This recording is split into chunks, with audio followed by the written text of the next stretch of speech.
everyone. So today I'm going to be sharing with you how I use shadowing to improve my Chinese speaking proficiency. Before we get into the video proper, for those who might be wondering what is shadowing. So shadowing is a technique where you listen to a speaker and say what they say.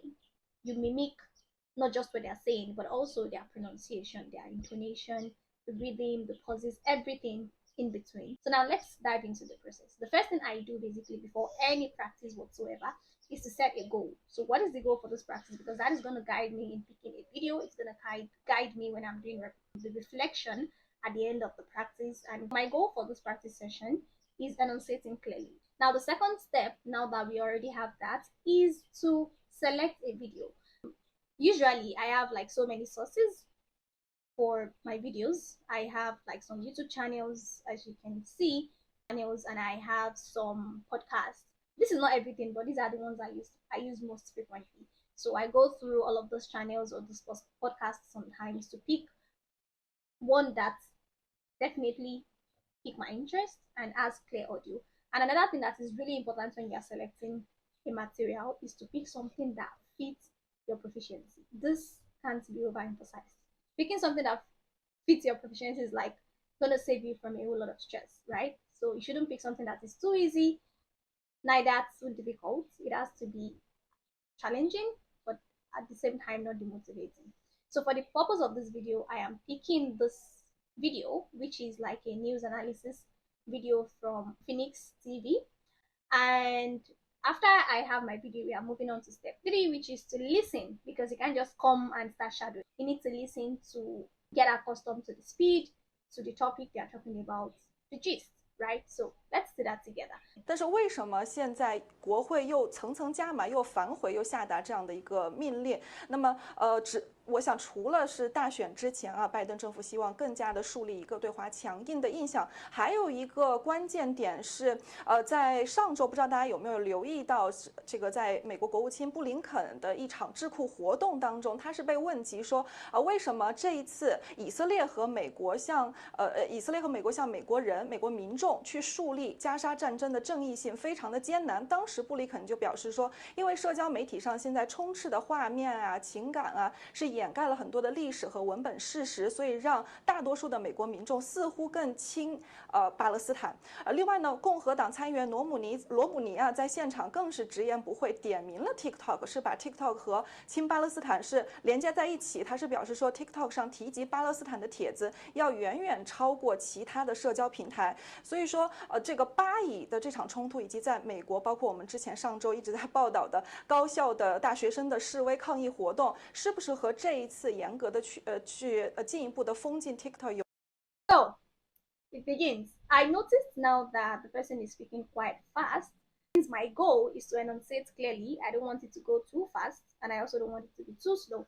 So I'm going to be reducing the playback speed to 0.85. Yes, that's good. Now let's begin. Let's begin the shadowing practice.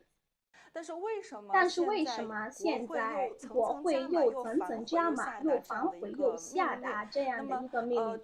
那么，我想除了是大选之前，拜登政府更加的树立一个对华强硬的印象，还有一个关键点是，在上周，不知道大家有没有留意到，在美国国务卿布林肯的一场智库活动当中，他被问及说，为什么这一次以色列和美国向美国人、向美国民众去树立加沙战争的正义性？非常的艰难。当时布林肯就说，现在社交媒体上充斥的画面、情感是掩盖了很多历史和文本事实，所以大部分的民众更亲巴勒斯坦。另外呢，罗姆尼亚在现场更是直言不讳点名了 TikTok。把 TikTok 亲巴勒斯坦连接在一起，他表示说 ，TikTok 上提及巴勒斯坦的帖子要远远超过其他的社交平台。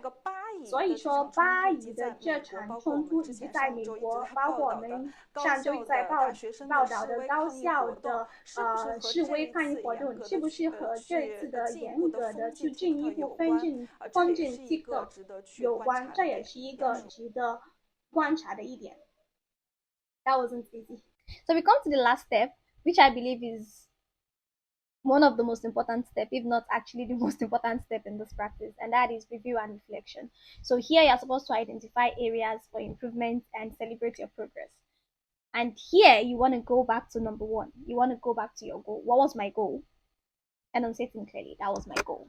To ensure that we don't waste time, you can go back and listen again for the review. But I just listened to the output myself, and I saw that I made a number of mistakes. For example, I didn't say some words. I missed out some words like Biden xiang, shuli, something something. I did not say that xiang, or was it xiwan? And then 大学生的示威活动, I think I left out the 大学. Then I think there was some pronunciation, like I think Balasitan. At first I said it wrongly, then I corrected myself. Then there was Feng Jin, right? It's a nasal sound. I think at the first time I missed out the nasal part of the sound. There were a number of mistakes, right? But I'm not paying attention to all of this, at least not in today's practice, because my goal for today's practice was to enunciate clearly, which I did. So you want to ensure that you don't get yourself overwhelmed and demotivated. You want to make sure each practice session leads you to the next. So now, for example, if I didn't set a goal and I come to the end of this practice without a goal stick for review, I would focus on all of those mistakes I made, and I might be a little bit demotivated. Ooh, right?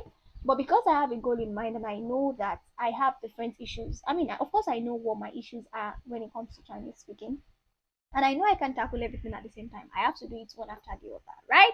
So I pick it one by one. The first one I decided to pick today is enunciating clearly, which I did successfully. Good for me. My next practice, I could focus on nasal sounds, or I could focus on making sure I say everything I hear, or whatever it is, right? So the point is that this part is where if you are able to, if you get a coach to guide you through the process, to definitely take your Chinese speaking proficiency to the next level. See you in my next video. Bye.